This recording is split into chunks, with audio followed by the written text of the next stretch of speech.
Hodal JJP party के राष्ट्रीय अध्यक्ष डॉक्टर अजय डंगसाह चौटाला ने कहा कि आज शहीदों के बलिदान के कारण ही हम अपने घरों में परिवार के साथ चैन की सांस ले रहे हैं। उन्होंने कहा कि हमें देश के ऊपर कुर्बान होने वाले शहीदों की शहादत को कभी भूलना नहीं चाहिए। शहीद किसी एक जाति वर्ग का नहीं होता, वह सभी के लिए शहीद होता है। उक्त वाक्य डॉक्टर अजय चौटाला ने गुरुवार देर शाम गड़ीपट्टी स्थित कारगिल लांस नायक शहीद राजवीर शनशाह की याद में आयोजित शहीद दिवस कार्यक्रम के दौरान जनसभा को संबोधित करते हुए कहा। कार्यक्रम का शुभारंभ शहीद राजवीर डंगशाह की प्रतिमा पर पुष्प अर्पित कर उन्हें श्रद्धांजलि देकर किया गया। कार्यक्रम का आयोजन पूर्व मंत्री हर्ष कुमार ने किया। होडल शहीदी दिवस पर गड़ी पट्टी में आयोजित शहीद दिवस कार्यक्रम में जेजेपी के राष्ट्रीय अध्यक्ष डॉक्टर अजय डंगसाह चौटाला ने कहा कि जनता के प्रेम व विश्वास के कारण ही उनकी चंद दिनों पहले बनी जेजेपी पार्टी को हरियाणा में 10 सीटें प्राप्त हुई और आज जेजेपी व बीजेपी पार्टी कंधे से कंधा मिलाकर जनता की सेवा में लगी है। उन्होंने कहा कि इन दिनों जेजेपी पार्टी का सभी विधानसभाओं ने सक्रिय सदस्यता अभियान चल रहा है। इस अभियान के तहत प्रत्येक विधानसभा में 500 सक्रिय सदस्य पार्टी से जोड़े जाएंगे, जिन्हें पहचान पत्र की भी वितरण किए जाएंगे। उन्होंने कहा कि यह सक्रिय सदस्य जन जन तक पार्टी की नीतियों का पहुंचाने का काम करेंगे और ज्यादा से ज्यादा लोगों का पार्टी से जोड़ेंगे। इसके अलावा उन्होंने 25 सितंबर को पूर्व प्रधानमंत्री स्वर्गवासी देवीलाल की 108वीं जयंती के अवसर पर मेवात में सबसे ऊंची बनाई जा रही देवीलाल की प्रतिमा के अनावरण के लिए भी आमंत्रित किया। कार्यक्रम के इस मौके पर गड़ीपट्टी की ओर से राष्ट्रीय अध्यक्ष का पगड़ी बांधकर स्वागत किया गया। इस मौके पर गड़ीपट्टी के लोगों ने राष्ट्रीय अध्यक्ष को पट्टी में व्याप्त समस्याओं से भी अवगत कराया, जिस पर उन्होंने ग्रामीणों को विश्वास दिलाया कि वह उनको इन समस्याओं से जल्द निजात दिलाएंगे। और सामने शहीद राजवीर जी की प्रतिमा में पुष्पांजलि अर्पित करने का अवसर मुझे शहीद दिवस के अवसर पर मिला। उन्हें नमन करता हूं और ये जान करके हर्ष कुमार जी से अत्यंत प्रसन्नता हुई कि 300 के करीब नौजवान मातृभूमि की रक्षा के लिए आज भी है। ये बात सुनकर के हमारा सीना गर्व से और ज्यादा चौड़ा हो जाए। बुजुर्ग और नौजवान दोस्तों, मेरे से पूर्व वक्ताओं ने, पार्टी के वरिष्ठ साथियों ने सारी परिस्थितियों से आज के ताजा राजनीतिक हालात से आपको अवगत कराने का काम किया। लंबे समय से आप बैठे हैं, मैं आपका ज्यादा समय जाया नहीं करना चाहूंगा। वैसे भी प्रचार प्रसार का युग है। आप रोजाना रेडियो, टेलीविजन, अखबार और दूसरे प्रचार साधनों के जरिए पढ़ते, सुनते और देखते भी हैं।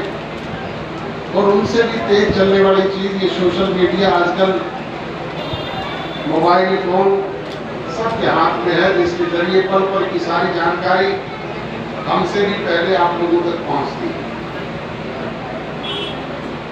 आज आपके बीच में आने का मुख्य मकसद 2 बातों को लेकर के था।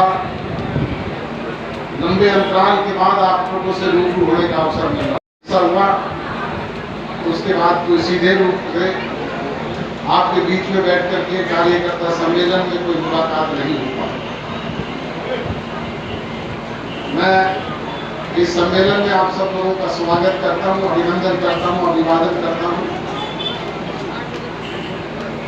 आज मेंबरशिप पार्टी की सक्रिय संस्था अभियान चल रहा है। हमने टारगेट फिक्स किया था कि सभी 90 के 90 विधानसभा क्षेत्रों में 500 सक्रिय सदस्य जो पार्टी के नीति से जुड़े हुए हैं, जो चौधरी देवीलाल जी की नीतियों में आस्था रखते हैं और जो संगठन में जुड़ करके अपनी सेवाएं देने का काम कर सकते हैं, ऐसे लोगों को सक्रिय सदस्य बनाया जाए, ताकि फिर वो सेकंड फेज में घर घर जाकर के मेंबरशिप ड्राइव चला सके, ज्यादा से ज्यादा लोगों को प्रभावी ढंग से पार्टी से जोड़ सके।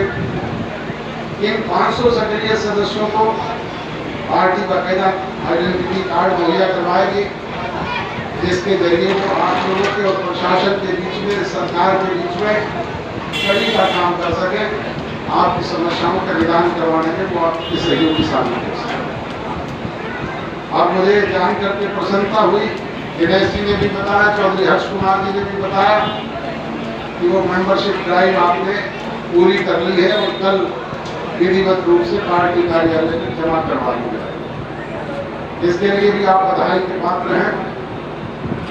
दूसरा, 25 सितंबर को पूजनीय चौधरी देवीलाल जी की जयंती, जिसे सदैव पार्टी हर्षोल्लास के साथ हरियाणा प्रदेश के कोने कोने में अपने ही बनाए हुए रिकॉर्ड को ध्वस्त करके बड़े नए रिकॉर्ड के साथ मनाने का काम करती रही है।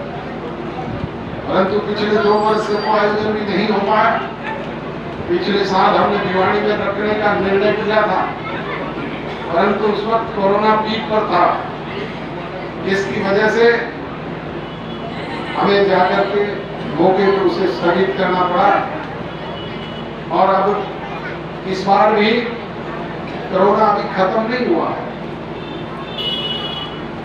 आप लोग देखते हैं कि एक दिन तो टेलीविजन रेडियो पे न्यूज सुनते हैं, अखबार में पढ़ते हैं कि संख्या घटकर के 20,000 पे आ गई, और अगले दिन देखते हैं कि वो 30,000 पे पहुंच गई, अगले दिन देखते हैं 35,000 पे पहुंच गई।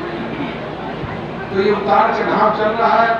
इसके शिकार हुए जो विकास तेज गति से आपके बीच में होना चाहिए था, जो काम आपके दुख तकलीफ के दूर होने चाहिए थे, वो नहीं हो पाए क्योंकि संपर्क कम रहा। अब धीरे धीरे मामला पटरी पर आया है। आपके विकास की गाड़ी को भी तेज गति से जोड़ने का काम करेंगे। आपने भी गांव की 2 प्रमुख समस्याओं का उल्लेख किया। एक तो मुआवजे की बात कही गई है कि बड़े लंबे समय से हमें मुआवजा मंजूर है, आया हुआ है और मिला नहीं है। मैं आपको विश्वास और भरोसा दिलाता हूं कि जल्द से जल्द आपका ये मुआवजा दिलवाने का काम करें। दूसरा, आपने जो बिजली की लाइन के जरिए ट्यूबवेल के कनेक्शंस की बात की है, बुजुर्गों नौजवान दोस्तों, इसे भी प्राथमिकता के आधार पर करवाने का काम करें। आप लोगों के बीच में और भी जिन बातों का उल्लेख आप करोगे, प्राथमिकता से उन्हें पूरा करने का काम करेंगे।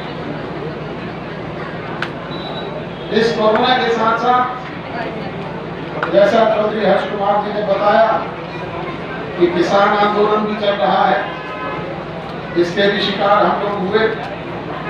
और इस किसान आंदोलन में हमारे राजनीतिक विरोधियों ने, चाहे वो कांग्रेस के लोग हैं, चाहे कम्युनिस्ट पार्टियों के लोग हैं, उन्होंने निरंतर इस बात को दुष्प्रचारित करने का काम किया। आपके बीच में कहा ये कृषि कानून काले कानून। हिंदुस्तान की सरकार ने पार्लियामेंट में पूछा कि आप ये तो बताओ इसमें काली चीज है क्या, हम उस काली चीज को हटा देंगे। परंतु क्या बताएं, कोई बात हो तो बताने का काम करें। निरंतर अपनी राजनीतिक रोटियां सेकने के लिए दुष्प्रचार करने का काम करते हैं। और